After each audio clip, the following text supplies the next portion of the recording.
सुशील दुबे जी, जब फूलन देवी 14 साल बाद छूटी, 14 साल अनवरत जेल में रही, तो उसका पहला इंटरव्यू मैंने किया। उससे पहले बीबीसी ने भी उसका इंटरव्यू नहीं कर पाया। ठीक, बाहर आने पर पहला इंटरव्यू मैंने किया, बाकी फिर दुनिया भर के लोगों ने किया, क्योंकि वो एक ग्लोबल आइकॉन हो गई थी तब तक। मैंने फूलन से पूछा कि सियाह राजनीति में जाना चाहती हो? उसने कहा भैया कभी नहीं। क्या? ये जेल से छूटने के तुरंत बाद उसका मानस था क्या? और 6 महीने बाद फूलन कह रही थी कि राजनीति किधर मिलती है, उस दुकान का पता बताओ, मुझे राजनीति लेनी है। और ले ली, संसद आ गई। तब मालूम क्या था? वो बता रहे श्रेष्ठता का मसला नहीं है जो रविंद्र बता रहे। उसने मुझसे कहा कि भैया हम वहां रहते थे जंगल में, तो कुत्ता भी कहीं भागता था, सरसराहट होती तो हमें लगता था पुलिस आ गई, तो हम 10-5 किलोमीटर ऐसे भाग लेते थे। क्या? अब बोले अब मैं देख रही हूं कि ये 20-25 पुलिस वाले बड़े बड़े बंदूक के लिए सब सलूट मार रहे हैं मुझे, कह रहे मैडम मेरी गाड़ी दरवाजा खोल रहे। सियासत इस देश में इसलिए इतनी हॉट केक बन गई। सुशील दुबे जी। अमिताभ जी जी 50 लाख मिनिमम से ऊपर की 4 गाड़ियां 2 करोड़ की, 1 नंबर की गाड़ियां, एक ही नंबर वीआईपी नंबर, एक ही कलर की गाड़ियां, व्हाइट लाल काली, मैक्सिमम काली, जब धड़धड़ा के निकलती हैं तो हमारे आपके ऐसे अल्टो वाले पत्रकार, अल्टो चलाने वाले पत्रकार दहशत मारते पूछते भैया कौन है, कौन जा रहे हैं, ये क्रेज होता है। और अमिताभ जी आपके चैनल से, आपका चैनल तो मेरे लिए बहुत बड़ा चैनल है, मैं एडीआर को कहता हूं 3 अपराधियों में, दागियों में 3 वर्गीकरण करने पड़ेंगे। दबंग अपराधी,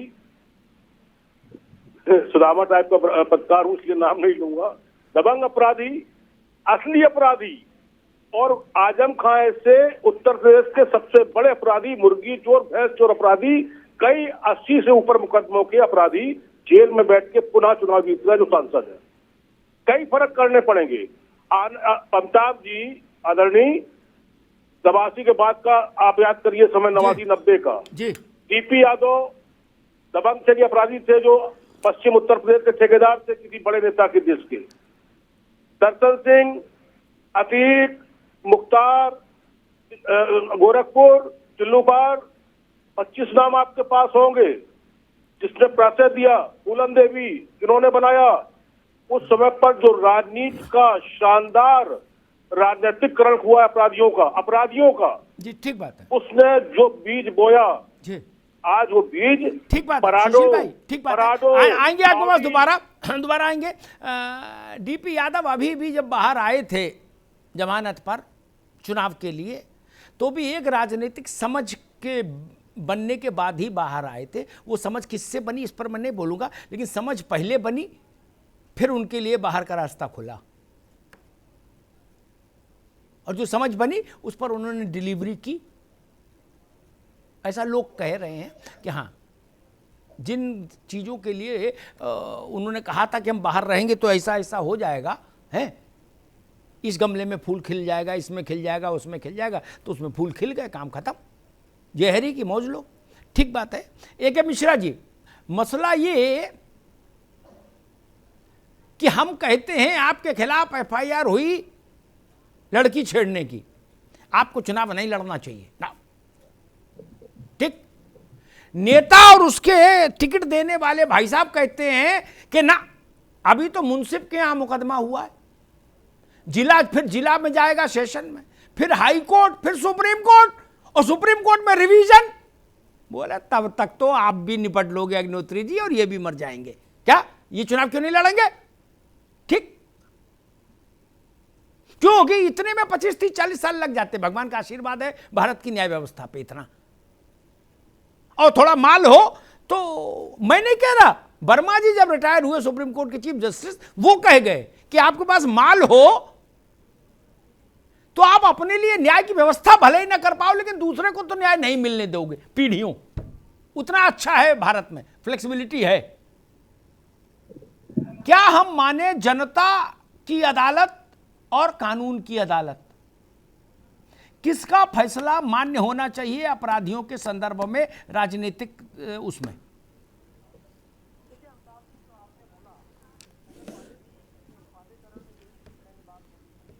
भाई माल हो तो कमाल तो हो ही जाता है, पहली चीज। दूसरी चीज, जब आदमी अपने शिखर पे पहुंच जाता है, डॉक्टर हो, इंजीनियर हो, सीए हो, वकील हो, इतना मोह राजनीति से क्यों आना चाहते हैं? इसका बड़ा सही उदाहरण और व्याख्या दुर्गा सप्तशती में एक श्लोक की एक लाइन है कि यम यम चिंतयते कामम प्राप्नोत निश्चितम। यम यम चिंतयते कामम प्राप्नोत निश्चितम, मतलब आप जो जो चीजें सोचते हैं और जो आप अपने प्रोफेशन में नहीं पा सके हैं, वो आपको राजनीति में मिलेगा। माल भी मिलेगा, शोहरत भी मिलेगी।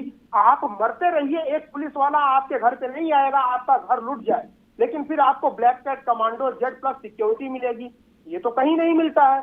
अब रही बात जो आपने बोला कि माल हो तो कमाल हो ही जाता है, अब उसके पीछे कारण है। मैंने पहले ही बोला कि आपके ऊपर कोई घटना का मुकदमा दर्ज हुआ। अब लेकुना ये है कि कहीं न कहीं कानून व्यवस्था में ऐसी चीजें हैं कि 30 साल में न्याय होगा, आप दोषी ठहराए जाएंगे कि नहीं ठहराए जाएंगे, उसमें भी 3 साल से ऊपर की सजा होती है, तब जाके आप डिस्क्वालीफाई होते हैं। राजनीति एक ऐसा जबरदस्त सुरक्षा आवरण प्रदान कर देता है किसी भी व्यक्ति को, चाहे वो अपराधी हो चाहे जो हो। स्पेशली बाहुबली और अपराधियों के लिए तो अभेद्य किला बना देता है कि कानून के हाथ वहां तक पहुंच ही नहीं पाते हैं। तो अपराधियों की मजबूरी हो जाती है कि अगर उनको बचना है, सुरक्षित रहना है, तो आप नेतागिरी में जाइए। इसीलिए वो टिकट ढूंढना शुरू कर देते हैं, जो चीज पूनम देवी ने बोली है। अब इसमें देखिए, त्याग कौन करे? Who will bell the cat? बिल्ली के गले में घंटी कौन बांधे? राजनीतिक पार्टियों की मजबूरियां हैं। ऐसे कैंडिडेट चुनाव में जिताऊ होते हैं, और जनता भी थोड़ा सा, उसमें जनता की भी कमी है कि जनता ऐसे लोगों को बड़ा फीलिंग वे में लेती है। जो फीलिंग पर्सनालिटी के लोग होते हैं, वहां पे भी जनता को क्षणिक सुख मिलता है। भले ही वो मंत्री मिनिस्टर जीत करके बन जाने के बाद जनता का शोषण करेगा। एक अपराधी जब जाएगा तो सबसे पहले वो अपने अपराध को हटवाने की कोशिश करेगा। जब वो मंत्री और मिनिस्टर बनेगा, अपने आप को सुरक्षित करता है, जनता को नहीं करता है। तो एक चैन बन जाती है कि एक अपराधी जब फील्ड से निकल के सदन में पहुंचता है तो और बड़ा वो क्राइम करने लगता है। अब यहाँ पे कौन सा ऐसा योगी है, ऋषि है, महापुरुष है जो कि बिल्ली के गले में घंटी बांधे? ना तो अभी सत्तासीन पार्टी ये निर्णय ले सकती है, ना कोई ऐसा नियम कानून बन सकता है। जनता की अपनी मजबूरियां हैं, उसकी अपनी पसंद होती है, उसको कौन इंटरटेन ज्यादा करता है वो देखता है। तो ये एक बड़ा उलझा हुआ प्रश्न है। इसमें तो एक ऐसे पुरुष की मुझे तलाश है जो प्रथम त्याग करने को तैयार हो। हाँ, जो घर फूके आपनो चले हमारे साथ, जो कबीर ने कहा, वो वही मसला है। एक चीज और भी है इसमें, एमएलए एमपी छोड़ो, आप मंत्री और चीफ मिनिस्टर छोड़ो, अगर आप कोई राजनीतिक पार्टी ज्वाइन कर लो, ठीक, तो आपके जितने मुकदमे चल रहे होते हैं अपराध के, चोरी छिनेती डकैती लूट मार के, उन सब में आईओ शरणागत हो जाता है आपके जैसे। वो अमर उजाला में जागरण फोटो देखता है कि भैया ने ज्वाइन कर ली पार्टी और गमछा डाल लिया, क्या वो सवेरे धड़बड़ा के आता मोटरसाइकिल कहता पाए लागी भैया है, जो कल तक आपको थाने बुला रहा था, करे तो भाई अंदर डाल दूंगा, जान लो, या तो मिठाई की ओर देखो और नहीं तो जेल जाओ। वो नमस्ते कर रहा हो, करे भैया एक बार बोल देते हैं कप्तान साहब को तो मोहम्मदाबाद मिल जाता हमको, बाकी आदेश किया जाए क्या लिखा जाए इसमें। तो वहां से गांठें खुलने लगती हैं। केस स्पंज कराने की बात तो बहुत बाद में आती है। ये उत्तर प्रदेश में जितने चिंटू मिंटू मैं देखता हूं इतने लंबे अरसे से, इनकी सबके केस कमजोर हो चुके। ये अपने इलाके के सांसद विधायक का टेटुआ दबा देते हैं। भाई आपने बंद कमरे में इनकी बातचीत नहीं सुनी, लग रहा है सांसद विधायकों से किस लहजे में ये लोग बात करते हैं। ए नेता, दिमाग ना खराब करी, हाँ फिर सोच लिए क्या।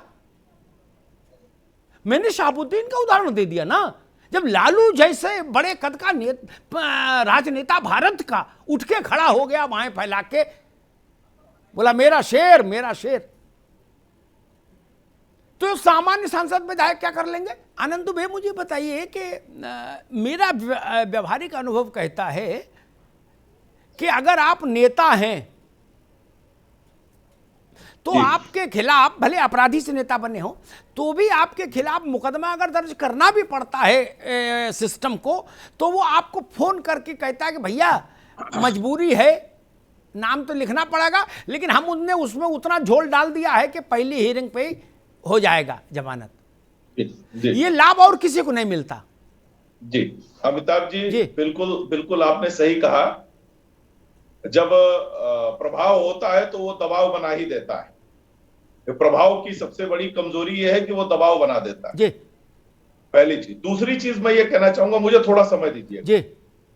ये अपराध की राजनीति 90 के दशक से कुछ ज्यादा बढ़, 90 के दशक में नेताओं की जब अपनी स्थिति कमजोर होने लगी तो उन्होंने चुनाव जीतने के लिए गुंडे पाले।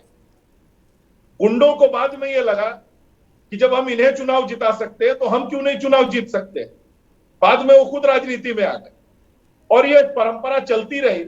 और शायद इसीलिए एक शायर को यह शेर लिखना पड़ा कि बन के एक हादसा बाजार में आ जाएगा, जो नहीं होगा वो अखबार में आ जाएगा, और चोर उचक्कों की करो कद्र, ना जाने वो कब कौन सी सरकार में आ जाएगा। तो निश्चित रूप से अपराधियों ने राजनीति को बहुत ही गंदे स्तर तक ले जाने का काम किया। जी बिल्कुल। लेकिन इस बात के लिए मैं आपको कहूंगा जी कि आप देखिए पिछले 2017 से के बाद जो हमारी सरकार चली है, अमिताभ जी, हमने 30 अरब रुपए की संपत्ति अपराधियों से जब्त की है।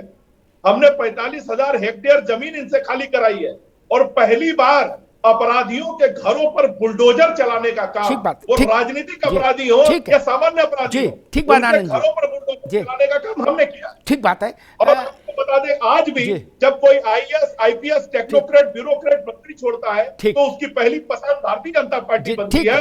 और जब किसी मुख्तार अंसारी, अतीक अहमद या किसी गुंडे माफिया को टिकट चाहिए होता है तो वो समाजवादी या पार्टी बहुजन समाज पार्टी। ठीक।